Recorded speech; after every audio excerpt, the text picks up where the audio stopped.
Mereka yang harus diamat-amati gerak-geriknya ialah Paus dan Venesia. Untuk mengontrol orang-orang Venesia, diperlukan persekutuan penguasa-penguasa lainnya, seperti pada waktu mempertahankan Ferrara. Dan untuk memojokkan Paus, bangsawan-bangsawan Roma harus dimanfaatkan. Karena bangsawan Roma terpecah menjadi dua golongan, pengikut Orsini dan pengikut Colonna, selalu ada kemungkinan timbulnya pertentangan antara mereka. Dan selama mereka tetap memiliki pasukan lengkap di hadapan Paus, mereka akan melemahkan dan menggoyahkan kedudukan Paus. Walau kadang-kadang muncul seorang Paus yang tegas dan berwibawa, seperti Sixtus, namun keberuntungan dan keuletannya tidak pernah dapat mengatasi gangguan tersebut. Pendeknya masa pemerintahan merupakan sebab kegagalan tersebut. Dalam waktu 10 tahun, masa pemerintahan Paus pada umumnya, ia hampir tidak punya cukup waktu untuk menundukkan salah satu golongan tersebut. Dan seandainya seorang Paus hampir berhasil menundukkan Colonna, seorang Paus lain menggantikannya dan dia bersikap bermusuhan dengan Orsini, lalu membangun kembali Colonna, ia pun akhirnya juga tidak mempunyai cukup waktu untuk menundukkan Orsini. Hal tersebut mengakibatkan bahawa kekuasaan Paus tidak begitu dihargai di Italia. Kemudian muncullah Alexander ke-6.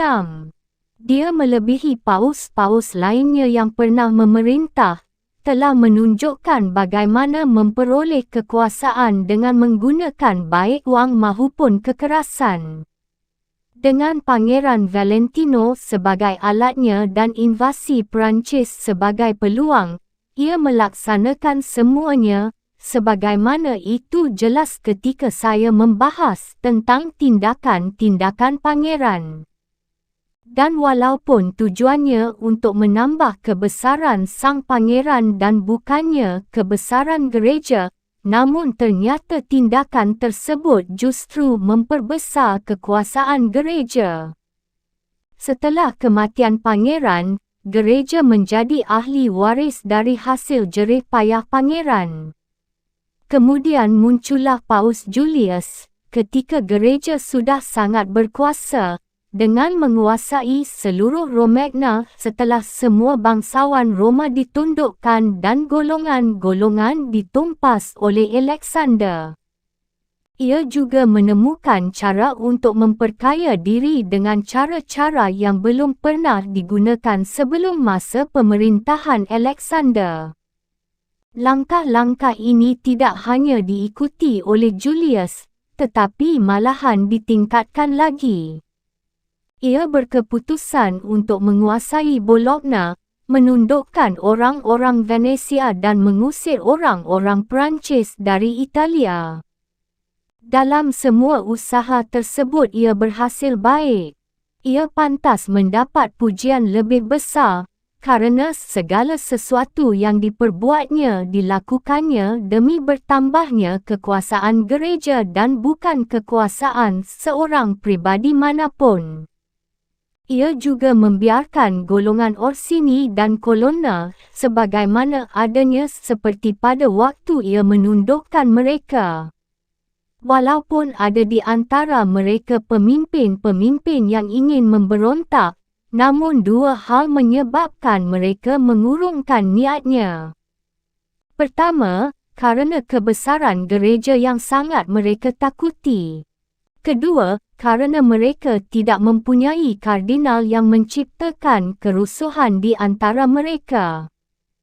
Golongan-golongan ini tidak pernah tenang kalau mereka mempunyai kardinal, karena para kardinal selalu mengusik mereka, baik di Roma maupun di luar Roma, dan para bangsawan terpaksa harus membela mereka. Dengan demikian pertentangan dan permusuhan di antara para bangsawan disulut oleh ambisi para pejabat gereja. Karena itulah Bapa Suci Leo mendapat tahta kepausan yang begitu besar kekuasaannya.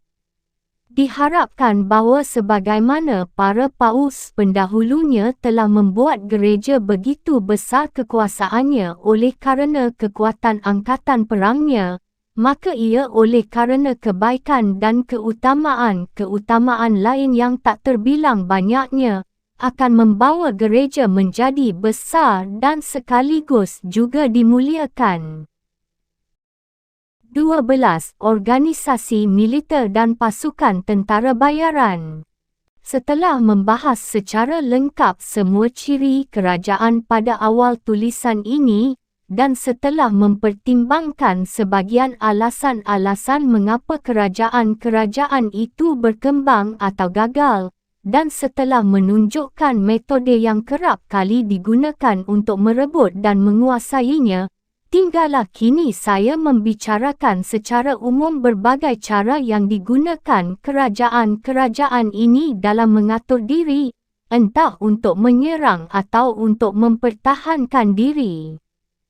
Di atas telah kita sebutkan bahawa seorang raja harus membangun berdasarkan landasan-landasan yang kuat, kalau tidak ia pasti akan kecewa. Dasar setiap negara, negara baru mahupun negara lama atau negara campuran, ialah hukum dan pasukan yang baik.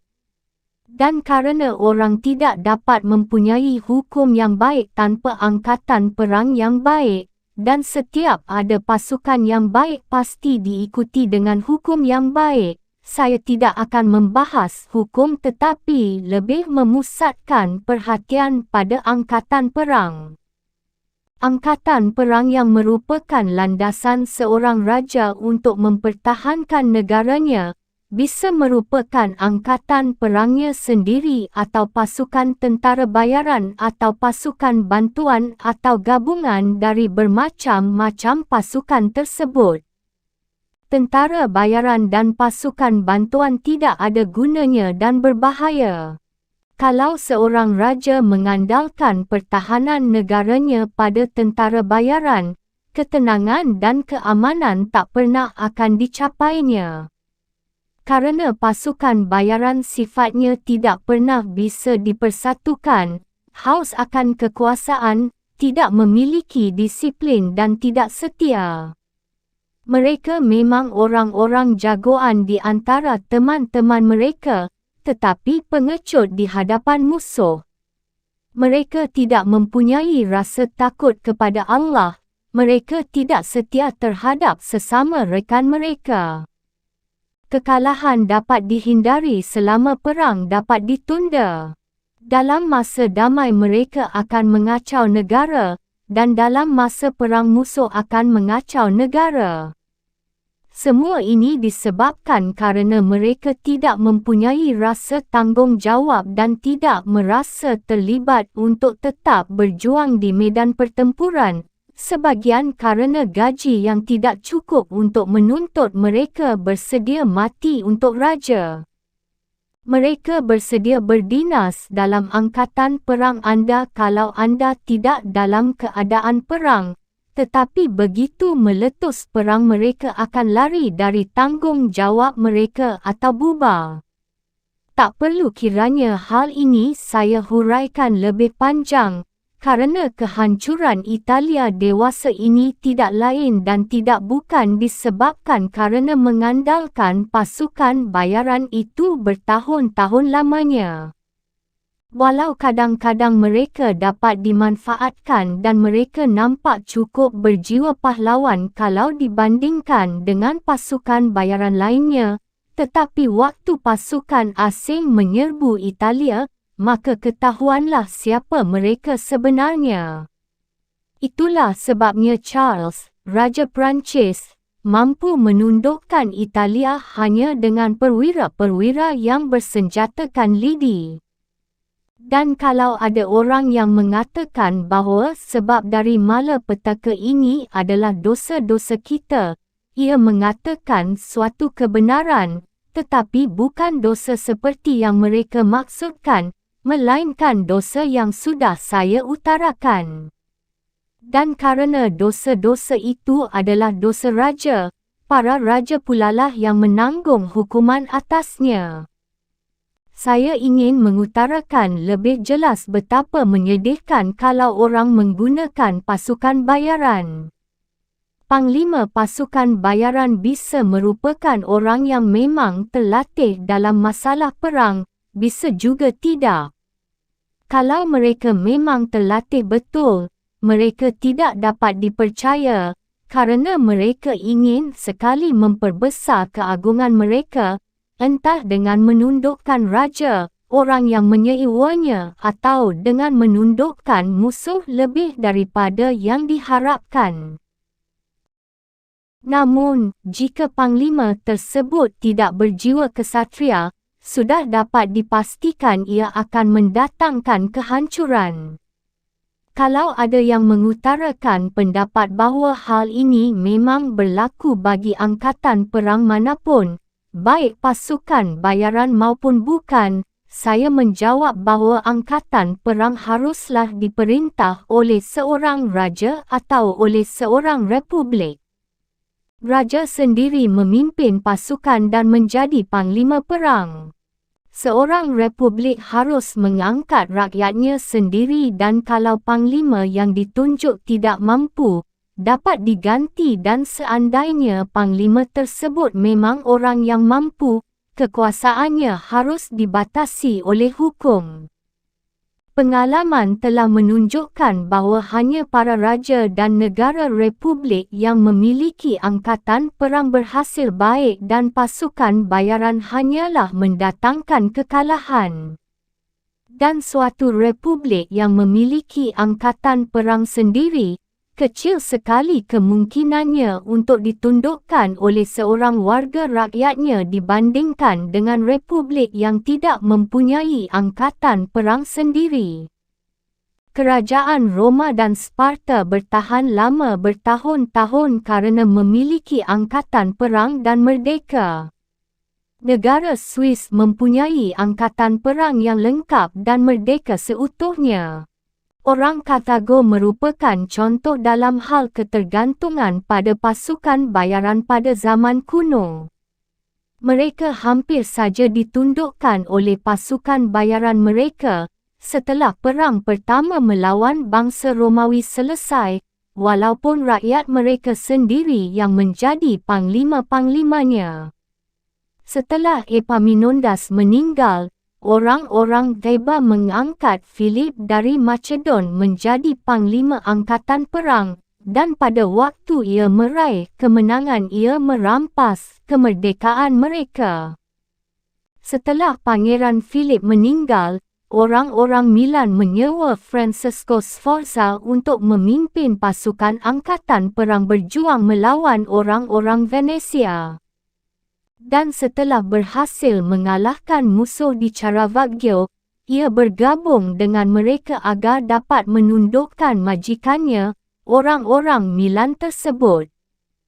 Sforza, ayahnya, setelah disewa oleh Ratu Joanna dari Naples, meninggalkan pasukan tanpa memberikan alasan dan membiarkan ratu tersebut tak berdaya.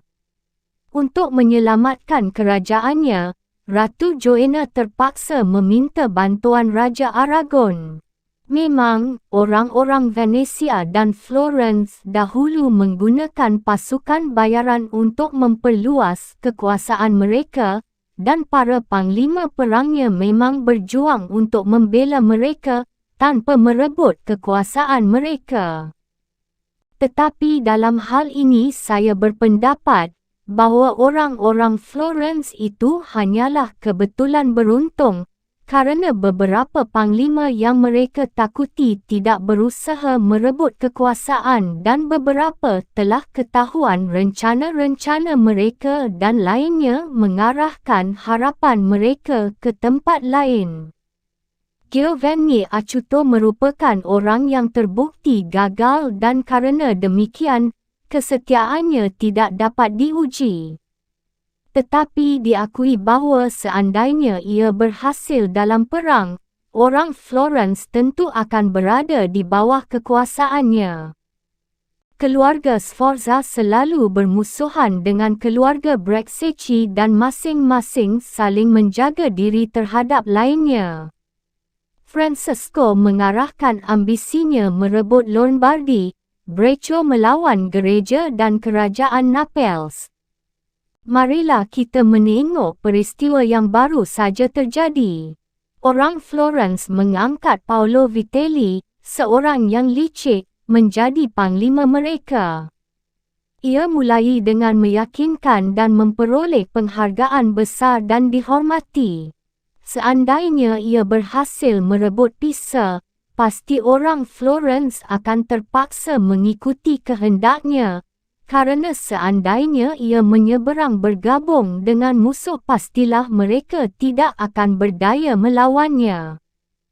Kalau ia tetap dipertahankan dalam dinas milia berarti mereka harus tunduk padanya.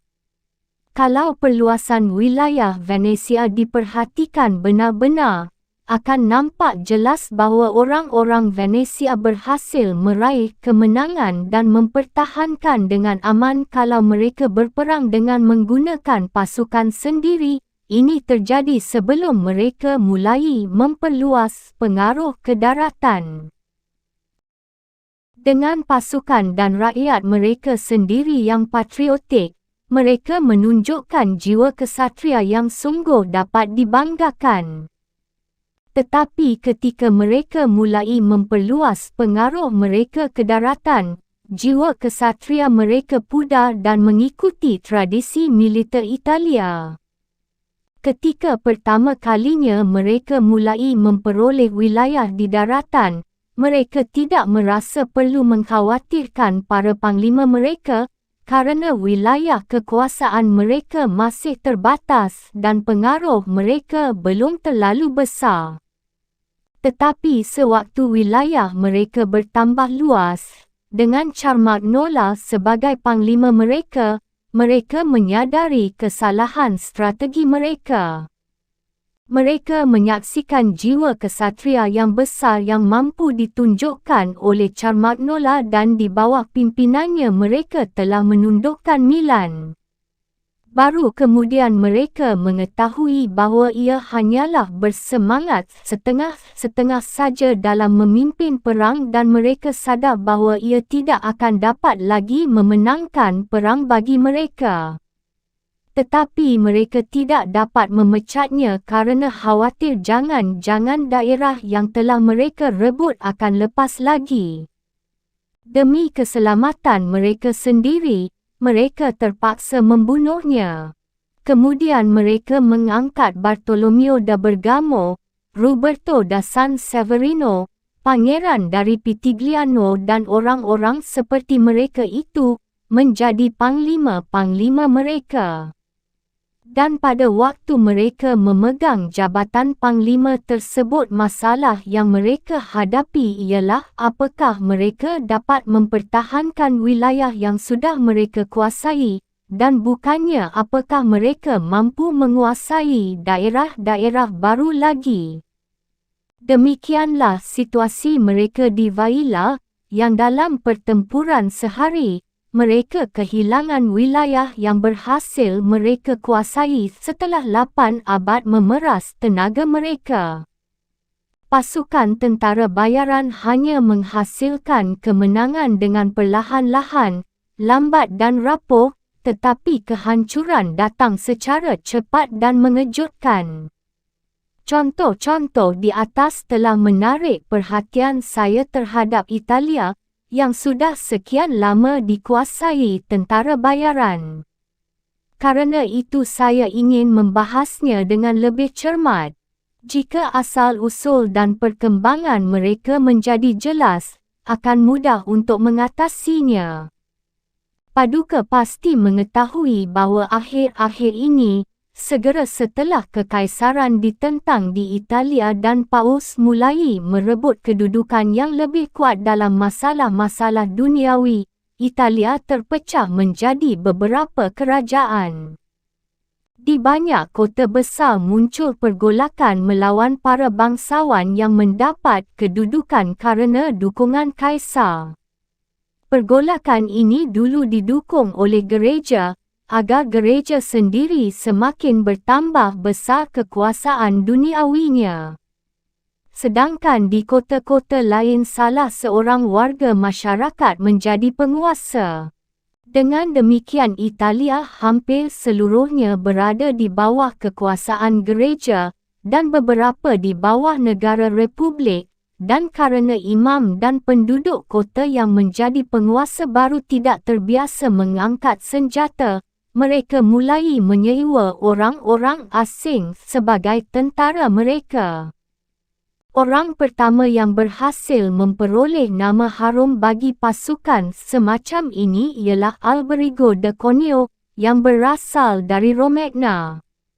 Di bawah bimbingannya, muncullah antara lain Breccio dan Sforza, yang pada masa hidup mereka menjadi penguasa-penguasa Italia. Kemudian muncullah tentara-tentara bayaran lainnya sampai pada zaman kita ini. Dan sebagai akibat dari jiwa kesatria mereka, Italia dikuasai seluruhnya oleh Charles, dijarah raya oleh Louis, diserbu oleh Ferdinand dan direndahkan oleh orang-orang Swiss. Usaha yang dilakukan para tentara bayaran itu ialah pertama-tama mencari nama bagi pasukan sendiri dengan merendahkan pasukan angkatan darat. Hal ini mereka lakukan kerana mereka orang-orang yang tidak mempunyai negara dan berjuang mencari wang. Kerana dengan pasukan serdadu yang kecil tidak akan menambah nama harum mereka, dan kerana tidak mampu mengerahkan pasukan yang besar dan memadai, mereka hanya bergabung dengan pasukan kavaleri, dan dengan cara ini mereka dihormati dan mendapat bayaran tinggi, sehingga mereka hanya memimpin pasukan kecil saja. Keadaan mereka buat sedemikian rupa sehingga dalam satu pasukan yang terdiri dari 20,000 serdadu, hampir tidak sampai 2,000 tentara angkatan darat infanteri. Mereka juga menggunakan segala daya upaya untuk membebaskan diri mereka dan pasukan mereka sendiri dari kesulitan atau rasa takut dengan tidak saling membunuh dalam medan pertempuran, tetapi menahan tawanan tanpa meminta jaminan apapun. Mereka tidak pernah menyerang markas tentara kota di waktu malam, dan mereka yang ada di dalam benteng juga tidak mengadakan perlawanan pada waktu malam. Mereka tidak membangun tembok pertahanan dan parit di sekeliling kubu mereka dan mereka tidak pernah berperang pada musim dingin. Semua hal ini diizinkan oleh kode militer mereka dan kebijaksanaan ini mereka ikuti, sehingga seperti yang saya kemukakan, mereka dapat terhindar dari keharusan berperang dan dari bahaya. Dan sebagai akibatnya mereka telah menjerumuskan Italia ke dalam perbudakan dan kehinaan. 13. Pasukan bantuan, pasukan gabungan dan pasukan rakyat. Kalau orang meminta negara tetangga untuk membantu dan mempertahankan negara dengan pasukannya, pasukan itu disebut pasukan bantuan dan pasukan ini sama tidak bergunanya seperti tentara bayaran. Akhir-akhir ini cara ini digunakan oleh Paus Julius kerana setelah menyadari kegagalan yang pahit dari pasukan bayarannya dalam perang melawan Ferrara, ia mencari bantuan dan mengusahakan agar Ferdinand, Raja Spanyol, membantunya dengan pasukan bantuan. Pasukan ini sebenarnya suatu pasukan yang baik, tetapi selalu merupakan bahaya bagi mereka yang meminjamnya. Karena kalau mereka kalah perang, anda kalah juga dan kalau mereka menang, anda menjadi tawanan mereka. Walaupun sejarah lama penuh dengan contoh-contoh semacam ini, saya tidak akan melupakan contoh dari Paus Julius kedua yang masih segar dalam ingatan. Tidak ada cara yang lebih bodoh daripada cara yang diambilnya, Sebab karena ingin merebut Ferrara, ia mempercayakan diri sepenuhnya kepada pasukan asing. Tetapi untunglah karena sesuatu hal, muncul masalah ketiga yang menyelamatkannya dari akibat kebijaksanaannya yang buruk. Ketika pasukan bantuannya terpukul di Ravenna, pasukan Swiss bangkit dan memukul mundur pasukan yang menang, suatu hal yang tidak terduga sama sekali olehnya dan oleh orang lainnya, sehingga ia lolos dan tidak menjadi tawanan musuh, karena musuh telah melarikan diri dan juga tidak di bawah kekuasaan pasukan bantuan, karena ia tidak menundukkan musuh dengan pasukan bantuan. Orang-orang Florence, karena tidak memiliki pasukan sama sekali, menyewa 10,000 orang Perancis untuk menyerbu Pisa. Dan dalam melaksanakan hal tersebut mereka menanggung risiko lebih besar dibandingkan dengan kesulitan yang pernah mereka alami. Kaisar Konstantinopel, untuk membantu negara tetangganya, mengirimkan 10,000 orang Turki ke Yunani, yang menolak untuk pulang kembali setelah perang selesai, dan itulah permulaan bagaimana orang-orang kafir memperbudak Yunani. Karena itu, barang siapa tidak menginginkan suatu kemenangan militer, baiklah kalau meminta bantuan dari pasukan semacam ini, karena pasukan ini jauh lebih berbahaya daripada pasukan bayaran. Pasukan bantuan sungguh fatal. Mereka merupakan suatu pasukan yang terpadu, taat sepenuhnya pada perintah seseorang lain. Sebaliknya, pasukan bayaran membutuhkan waktu lebih banyak dan peluang untuk dapat merugikan anda, karena mereka tidak merupakan suatu pasukan yang bersatu dan terpadu, dan karena anda sendirilah yang telah membina dan menggaji mereka. Pasukan bayaran dipimpin juga oleh orang yang anda tunjuk dan orang ini tidak dapat dengan cepat meraih kekuasaan untuk dapat memukul anda. Singkatnya, sifat pengecut merupakan bahaya pasukan bayaran dan keberanian merupakan bahaya yang datang dari pasukan bantuan. Karena itu, raja yang bijaksana selalu menghindari pasukan bantuan dan menggunakan pasukan tentaranya sendiri. Mereka lebih suka kalah perang dengan pasukannya sendiri daripada menang dengan bantuan orang lain, karena yakin bahawa tidak ada kemenangan sejati dapat dicapai dengan bantuan pasukan asing. Karena itu, saya tidak pernah ragu-ragu mengutip Cesare Borgia dan tindakannya untuk saya gunakan sebagai contoh. Pangeran menggunakan pasukan bantuan untuk menyerbu Romagna, dengan memimpin pasukan Perancis menuju ke sana. Dengan pasukan bantuan tersebut ia merebut Imola dan Forli. Kemudian ia mengambil keputusan bahawa pasukan bantuan tersebut kurang aman, karenanya ia beralih menggunakan pasukan bayaran, dengan harapan bahawa akan lebih kecil risiko yang dihadapinya, dengan menyewa pasukan Orsini dan Vitelli. Dalam menggunakan pasukan-pasukan bayaran ini, ia menyadari bahawa pasukan bayaran perlu dicurigai, tidak setia dan berbahaya. Karena itu ia tidak mahu menggunakan mereka dan membangun pasukan tentaranya sendiri.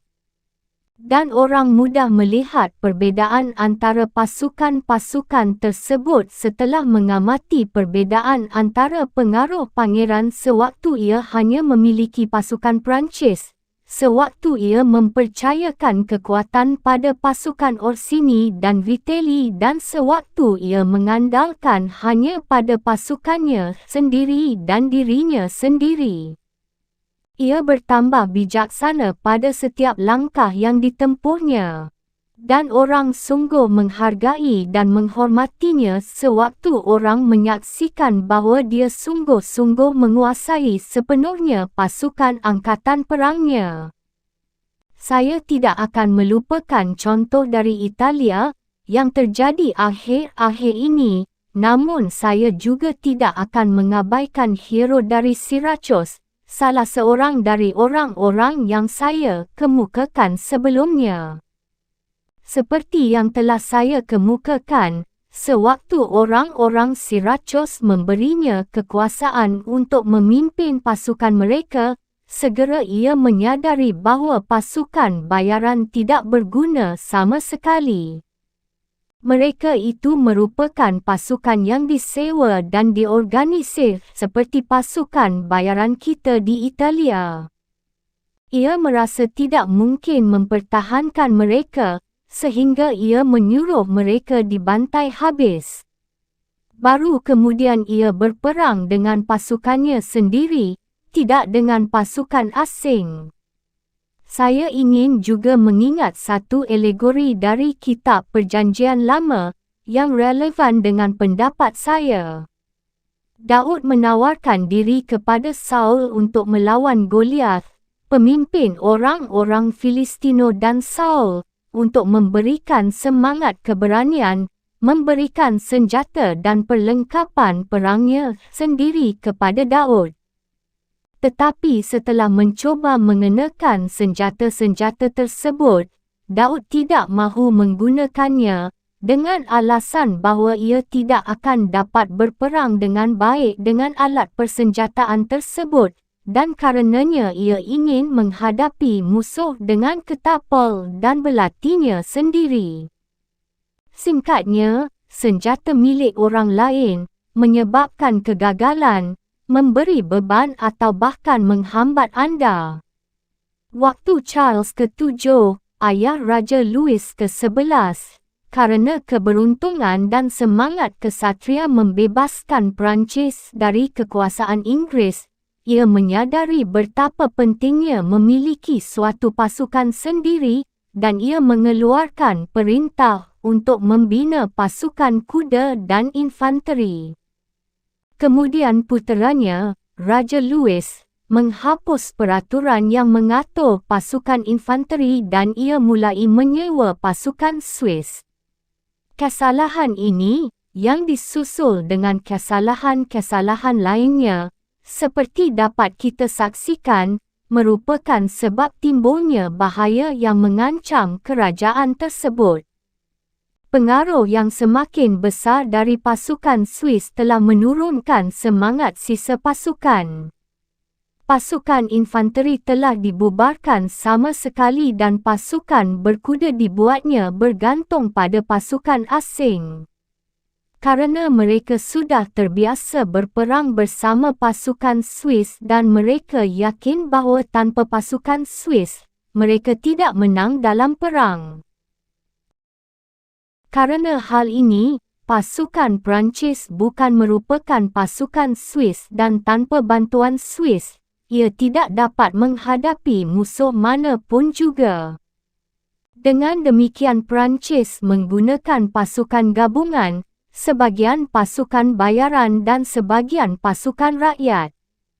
Pasukan gabungan ini jauh lebih baik dibandingkan dengan pasukan yang seluruhnya terdiri dari tentara bayaran atau pasukan yang seluruhnya merupakan pasukan bantuan, tetapi masih jauh lebih rendah mutunya bila dibandingkan dengan pasukan rakyat. Contoh dari Perancis kiranya cukup, karena kerajaan itu tidak akan dapat ditandingi kekuatannya seandainya apa yang telah dibangun Charles dikembangkan dan diperhatikan. Tetapi orang memang begitu bodohnya karena mengadakan pembaharuan-pembaharuan yang pada permulaannya dirasakannya baik, tetapi tidak menyadari racun yang terkandung di dalamnya, seperti yang telah saya sebut dalam pembicaraan tentang penyakit demam yang menghabiskan tenaga. Raja yang tidak mampu melihat kesulitan-kesulitan negara sewaktu kesulitan itu terjadi, tidak memiliki kebijaksanaan sejati, dan memang tidak banyak raja yang punya kemampuan semacam itu. Kalau kita meninjau sebab utama keruntuhan Kekaisaran Romawi, kita akan menemukan bahawa justru ketika bangsa Goth mulai disewa sebagai tentara bayaran, Kekaisaran Romawi mulai mundur. Semua keuntungan yang berasal dari kekaisaran itu ke tangan bangsa Goth. Karena itu saya menarik kesimpulan bahawa tidak ada raja yang tenang tanpa memiliki pasukan sendiri. Sebaliknya ia amat bergantung pada nasib mujur, karena ia tidak memiliki sarana yang dapat diandalkan untuk mempertahankan negara pada masa-masa yang penuh kesulitan. Sudah menjadi keyakinan dan ungkapan orang-orang bijaksana, quod nihil sit tam infirmum aut instabile quam fama potentiae non sua vinixa. Pasukan sendiri adalah pasukan yang terdiri dari rakyat atau warga negara atau orang-orang yang dikuasainya, yang lainnya adalah pasukan bantuan. Cara mengatur pasukan sendiri mudah dilaksanakan jika keempat metode yang disebut di atas dipelajari dengan baik, dan jika orang memikirkan bagaimana Philip, ayah Raja Alexander Agung dan banyak negara republik dan kerajaan mengatur negara mereka. Dengan contoh-contoh tersebut tidak perlu kiranya menghuraikan lebih jauh masalah ini. 14. Kewajiban raja terhadap angkatan perang. Raja hendaknya tidak mempunyai sasaran ataupun kesibukan lain, kecuali mempelajari perang dan organisasi dan disiplinnya, karena itulah satu-satunya seni yang dibutuhkan seorang pemimpin. Kemampuan dalam hal ini begitu mulianya sehingga bakat ini tidak hanya dapat mempertahankan mereka yang lahir sebagai raja, tetapi juga kerap kali memungkinkan orang-orang biasa mencapai kedudukan tersebut. Sebaliknya, orang menyadari bahawa kalau raja-raja lebih mementingkan kemewahan hidup daripada senjata, negara-negara akan hancur. Melalaikan seni perang merupakan cara untuk menghancurkan negara, sedangkan terampil dalam seni perang merupakan cara untuk mempertahankan negara. Francesco Sforza, karena ia memiliki perlengkapan perang, naik kedudukannya dari warga negara biasa menjadi Raja Milan. Anak-anaknya, karena tidak mahu menghadapi kesulitan-kesulitan yang terkait dengannya, jatuh kedudukan mereka menjadi warga negara biasa setelah menjadi raja. Mahu tidak mahu anda akan menghadapi kesulitan jika anda tidak memiliki senjata, karena antara lain, orang akan memandang rendah anda dan hal ini, yang saya akan kemukakan, merupakan salah satu keburukan yang harus selalu dihindari raja. Memang tidak dapat dibandingkan orang yang bersenjata dan orang yang tidak bersenjata. Tidak masuk akal orang yang bersenjata harus taat pada orang yang tidak bersenjata atau orang tanpa senjata akan tetap aman dan tenang kalau para budaknya diperlengkapi dengan senjata.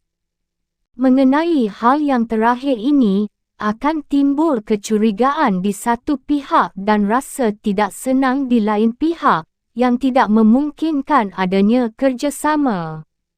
Demikianlah raja yang tidak mengetahui tentang seni perang, ia mengundang banyak kesulitan lain, tidak akan dihormati oleh para serdadunya atau tak dapat mempercayai pasukannya sendiri. Karena itu raja tidak boleh sekejap pun melepaskan perhatiannya pada latihan perang yang harus diusahakan dengan sungguh-sungguh dalam masa damai daripada menunggu masa perang. Latihan-latihan ini bisa berupa latihan fisik maupun mental. Dalam hal yang pertama, di samping tetap mempertahankan pasukannya terorganisir dan terlatih baik, ia harus selalu pergi berburu untuk membiasakan tubuhnya menghadapi kesulitan-kesulitan dan juga mempelajari lingkungan alam yang praktis, lereng gunung, lembah yang terbuka lebar dan dataran yang membentang luas. Ia harus mempelajari dan menyelidiki semua sungai dan rawa-rawa. Dan dalam semua hal ini ia harus berusaha keras. Pengetahuan semacam itu sangat berguna dalam dua hal.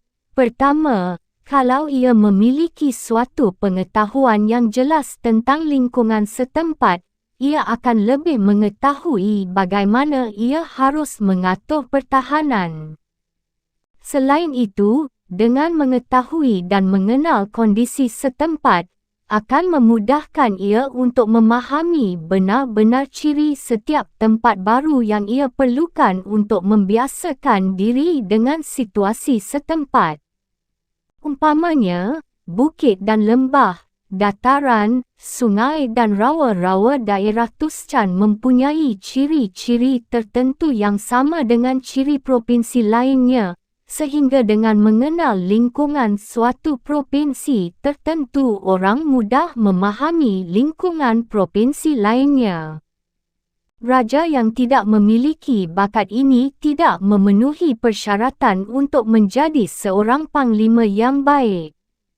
Bakat kemampuan ini mengajarnya bagaimana harus mengetahui dengan tepat tempat musuh, di mana harus berkhemah, bagaimana memimpin pasukan maju bertempur dan mengepung kota dengan cara yang paling baik.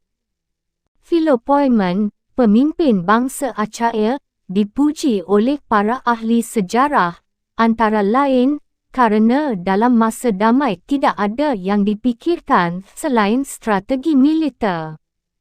Kalau ia berada di pedesaan bersama teman-temannya, ia kerap kali berhenti dan berdiskusi. Jika musuh berada di atas bukit itu dan kita berada di bawah sini dengan pasukan kita, siapa di antara kita yang akan beruntung? Bagaimana kita bisa mendekati mereka dengan aman tanpa mengacaukan barisan? Jika kita mundur, bagaimana kita harus melakukannya? Kalau mereka mundur, bagaimana cara terbaik untuk mengejar mereka? Dan sambil berjalan ia menjelaskan kepada teman-temannya segala kemungkinan yang dapat terjadi pada pasukan, mendengarkan pendapat mereka, memberikan pandangannya sendiri, menguatkan pandangannya dengan alasan-alasan, sehingga berkat refleksi yang terus-menerus ini sewaktu ia memimpin pasukannya ia tahu bagaimana harus siap menghadapi segala situasi darurat. Mengenai latihan mental, raja harus membaca sejarah dan mempelajari perbuatan orang-orang besar untuk mengetahui bagaimana perilaku mereka dalam memimpin perang, menemukan sebab-sebab kemenangan atau kekalahan mereka, sehingga ia dapat menjauhi tindakan-tindakan yang mengakibatkan kekalahan dan meniru tindakan-tindakan yang mendatangkan kemenangan.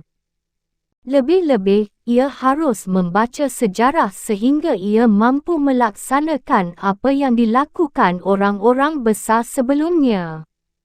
Ambil saja sebagai contoh beberapa tokoh historis yang dipuji dan dihormati, selalu bertindak dan berbuat seperti mereka.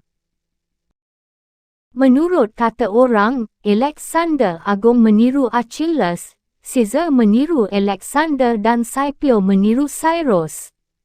Dan siapa pun yang membaca kehidupan Cyrus yang ditulis oleh Xenophon, akan mengenal kebaikan, sifat kemanusiaan dan keterbukaan hidup Scipio yang sama seperti hidup Cyrus sebagaimana yang dihuraikan oleh Xenophon. Seorang raja yang bijaksana harus mengikuti kebiasaan-kebiasaan ini. Ia tidak boleh terlalu santai pada masa damai, tetapi dengan rajin memanfaatkan masa damai agar hasilnya dapat dipetik pada masa sulit. Dengan demikian, kalau keberuntungan berubah, ia sudah siap untuk memenangkan masa sulit itu. 15. Hal-hal yang dapat menyebabkan orang, khususnya para raja, terpuji atau terkutuk. Kini tinggallah kita memikirkan bagaimana seorang raja harus bersikap terhadap bawahan dan sahabat-sahabatnya. Saya tahu bahawa hal ini sudah kerap kali ditulis sebelumnya dan kerana itu saya berharap huraian saya ini tidak akan dianggap terlalu berlebihan, kerana, khususnya dalam membahas masalah ini, saya menggunakan cara saya sendiri yang berbeza dengan cara orang-orang lain. Namun kerana maksud saya untuk menghuraikan sesuatu yang berguna bagi mereka yang bisa memahaminya, saya berpendapat bahawa wajarlah meyakini masalah-masalah sebagaimana adanya dalam kenyataan dan bukannya sebagaimana masalah tersebut dibayangkan. Banyak orang membayangkan negara republik ataupun kerajaan yang dalam kenyataan belum pernah ada. Jurang antara bagaimana orang harus hidup dan bagaimana ia sesungguhnya hidup begitu lebarnya, sehingga orang yang melupakan apa yang sebenarnya terjadi dan lebih memikirkan apa yang seharusnya dilakukan. Sebenarnya ia mempelajari cara bagaimana ia dapat menghancurkan diri sendiri, dan bukannya bagaimana mempertahankan diri. Masalahnya ialah bahawa orang yang ingin bertindak secara terhormat dalam setiap langkahnya, pasti ia akan kecewa berada di antara begitu banyak orang yang tidak berjiwa kesatria. Karena itu kalau seorang raja ingin mempertahankan pemerintahannya, ia harus mempelajari bagaimana bertindak secara tidak kesatria dan memanfaatkan atau tidak memanfaatkannya sesuai dengan kebutuhan. Dengan mengesampingkan hal-hal yang imajiner dan menunjuk hanya pada hal-hal yang sesungguhnya ada, saya mengutarakan bahawa setiap kali berbicara tentang orang, dan khususnya para raja, yang lebih disoroti, orang selalu dikenal kerana berbagai sifat yang menyebabkan mereka dipuji atau dicela. Beberapa tokoh, umpamanya, dipandang sebagai dermawan, tokoh lain dipandang sebagai orang kikir. Dalam hal ini saya gunakan istilah bahasa Tuscan, kerana menurut bahasa tersebut avaro berarti rakus, sedangkan kikir, miseruk, berarti selalu menggerutu dan sayang untuk mengeluarkan atau menggunakan milik sendiri. Yang seorang dipandang sebagai orang yang suka memberi, yang lain dianggap sebagai orang yang suka merampas. Yang seorang dianggap kejam, yang lain murah hati. Yang seorang selalu mengingkari janji, yang lain dapat dipercaya. Yang seorang dipandang bersikap lemah dan berjiwa kerdil, yang lain bersikap keras dan berjiwa besar. Yang seorang dipandang bersikap manusiawi, yang lain sombong. Yang seorang bersikap santai dan bobrok moralnya, sedangkan yang lain berhati bersih. Yang satu jujur, yang lain suka menipu, yang satu dipandang bersikap lembut hati, yang lain keras kepala. Yang seorang bersikap bersungguh-sungguh, yang lain santai seenaknya. Yang seorang dipandang alim, yang lain kafir dan sebagainya. Saya tahu orang akan setuju bahawa akan terpuji bila dalam diri seorang raja terdapat semua sikap yang dipandang baik, sesuai daftar yang saya sebutkan tadi. Tetapi kerana semua sikap itu tidak dapat dimiliki dan dipenuhi, mengingat kodrat manusia sendiri tidak memungkinkannya, maka raja harus cukup bijaksana untuk menghindari skandal sehubungan dengan keburukan-keburukan perilaku tersebut yang akan menghancurkan negara. Raja hendaknya, jika mungkin, menghindari tindakan-tindakan tidak terpuji yang tidak berbahaya, tetapi kalau tidak mungkin, ia tidak perlu khawatir karenanya. Namun ia tidak boleh takut sedikit pun menghadapi tuduhan melakukan kejahatan, kalau kejahatan itu perlu dilakukan demi keselamatan negara. Karena setelah dipertimbangkan masak-masak, ia akan menyadari bahawa beberapa hal yang nampaknya baik, jika dilakukannya, akan membawanya ke kehancuran, sedangkan beberapa hal yang nampaknya jahat akan mendatangkan keamanan dan kemakmuran. 16. Kemurahan hati dan penghematan. Dengan demikian, mulai dari sifat-sifat pertama yang saya sebutkan di atas, saya menyatakan bahawa baik sekali kalau orang terkenal kerana kemurahan hatinya. Namun jika tindakan anda terpengaruh oleh keinginan untuk mendapatkan keharuman nama semacam itu, anda akan kecewa. Sebab, jika kemurahan hati anda itu baik dan jujur, mungkin tidak akan diperhatikan orang, dan tidak akan membuat anda bebas dari umpatan kalau anda bertindak sebaliknya. Jika anda ingin memperoleh nama baik kerana kemurahan hati, anda harus secara mencolok bertindak boros, dan raja yang bertindak demikian akan segera menghabiskan hartanya dan akhirnya ia akan terpaksa, jika ia ingin mempertahankan nama baiknya, menarik pajak yang berat dan melakukan segala cara hanya supaya dapat memperoleh wang.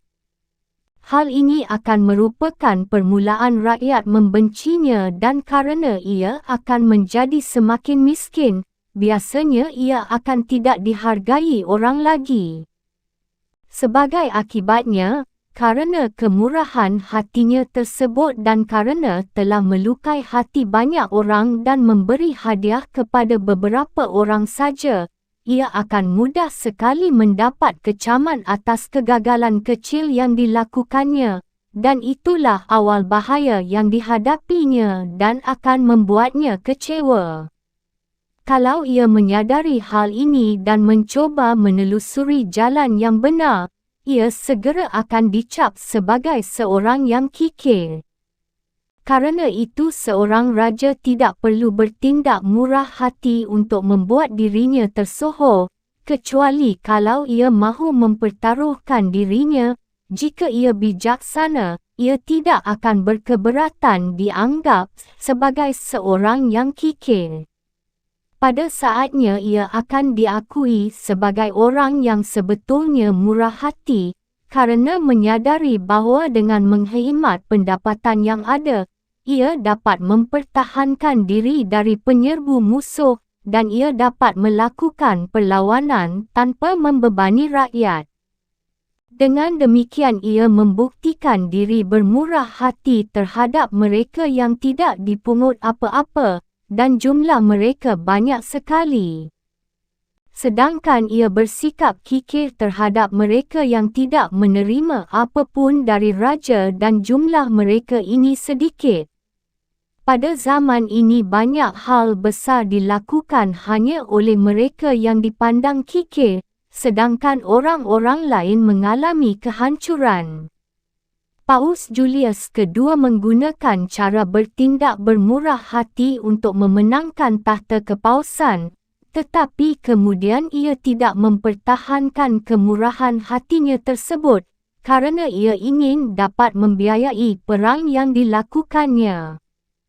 Raja Perancis yang sekarang ini dapat melakukan begitu banyak perang tanpa membebani rakyat dengan pajak yang terlalu berat. Ia dapat berbuat demikian hanya kerana ia selalu berhemat sehingga ia mampu membayar biaya-biaya tambahan yang dibutuhkannya. Seandainya Raja Spanyol sekarang ini terkenal kerana kemurahan hatinya, ia pasti tidak akan dapat memulai dan melakukan dengan berhasil usaha-usaha yang sedemikian banyaknya itu. Karena itu jika seorang raja tidak perlu merampok rakyatnya, jikalau dapat mempertahankan dirinya sendiri, jika ia tidak jatuh ke dalam kemiskinan dan aib, jika ia tidak terpaksa menjadi rakus, ia tidak perlu khawatir disebut sebagai seorang yang kikir. Sifat kikir merupakan salah satu keburukan yang mendukung pemerintahannya. Mungkin ada yang tidak setuju, sesal meraih kekuasaan dengan sikap murah hati dan banyak alasan lain. Karena mereka bertindak murah hati dan terkenal kerana kemurahan hatinya, mereka telah mencapai kedudukan yang tertinggi. Jawaban saya terhadap hal ini adalah sebagai berikut. Anda seorang raja atau seorang yang sedang merintis untuk menjadi raja. Dalam hal yang pertama, kemurahan hati Anda akan menjadi beban Anda. Dalam hal yang kedua, memang penting untuk memperoleh pujian kerana kemurahan hati. Caesar adalah salah satu dari mereka yang ingin memerintah Roma, tetapi jika sesudah menegakkan kekuasaan, ia tetap hidup seperti sedia kala dan tidak berhemat dalam pengeluaran biaya, kekuasaannya pasti akan runtuh. Mungkin Anda menyanggah kembali, ada banyak raja yang mencapai sukses dengan pasukan perangnya dan yang terkenal sangat bermurah hati. Jawaban saya terhadap hal ini ialah, raja memberikan apa yang menjadi miliknya atau harta rakyatnya atau mungkin apa yang menjadi milik orang lain. Dalam hal yang pertama ia harus bersikap hemat, dalam hal yang kedua, ia harus menuruti keinginan untuk bermurah hati tersebut sebaik-baiknya. Raja yang memimpin pasukan perang, yang hidup dari hasil jarahan dan memeras, membagikan harta milik orang lain, dan ia harus bersikap terbuka, kerana kalau tidak, para serdadunya tidak akan mahu taat kepadanya. Anda dapat bersikap boros terhadap harta yang bukan milik Anda atau milik rakyat Anda, seperti Caesar, Cyrus dan Alexander. Menghadiahkan barang yang merupakan milik orang lain sama sekali tidak akan mempengaruhi kedudukan Anda di negara sendiri. Bahkan sebaliknya hal tersebut akan menambah keharuman nama Anda. Menggunakan harta milik sendiri itulah yang akan merugikan Anda. Tidak ada hal yang lebih menghancurkan daripada sikap bermurah hati, kerana dengan menggunakan sikap tersebut Anda akan tidak mampu melaksanakannya, dan Anda akan menjadi miskin atau tercampak atau kerana ingin menghindari kemiskinan, Anda menjadi rakus dan dibenci rakyat. Seorang raja harus menghindari, pertama-tama, untuk tidak direndahkan dan dibenci, dan kemurahan hati akan mengakibatkan dua hal tersebut. Karena itu lebih bijaksana untuk dengan sengaja menimbulkan kesan seorang kikir, yang akan membuat Anda dipandang hina tetapi tidak dibenci, dan pada terpaksa mencari nama harum dalam kemurahan hati tetapi Anda akan mendapat sebutan rakus, yang menyebabkan Anda akan dibenci dan juga terhina. 17. Sikap kejam dan penuh belas kasih, dan apakah lebih baik dicintai daripada ditakuti atau sebaliknya? Dari daftar sifat yang saya sebutkan di atas, saya utarakan bahawa seorang raja tentu ingin dihormati kerana sikap penuh belas kasih daripada kerana sikap kejam. Namun ia harus bersikap waspada supaya ia tidak menggunakan secara salah sikap penuh belas kasihnya. Caesar Borgia terkenal sebagai orang yang kejam. Namun kekejamannya itu menjadikan kerajaan Romagna lebih baik, bersatu dan memulihkan keadaan aman dan ketaatan. Setelah dipikirkan lebih dalam, tampaklah bahawa Caesar lebih memiliki sikap belas kasih daripada orang Florence, yang ingin untuk tidak disebut kejam, membiarkan Pistoia dihancur leburkan. Karena itu seorang raja tidak perlu khawatir terhadap kecaman yang ditimbulkan karena kekejamannya selama ia mempersatukan dan menjadikan rakyatnya setia. Dengan mengemukakan satu atau dua contoh, ia akan membuktikan diri lebih bersifat penuh belas kasih daripada mereka yang karena terlalu bermurah hati, membiarkan kekacauan terjadi yang mengakibatkan pembunuhan dan perampokan. Semua ini selalu merugikan seluruh masyarakat. Kemiskinan, anda menjadi rakus dan dibenci rakyat.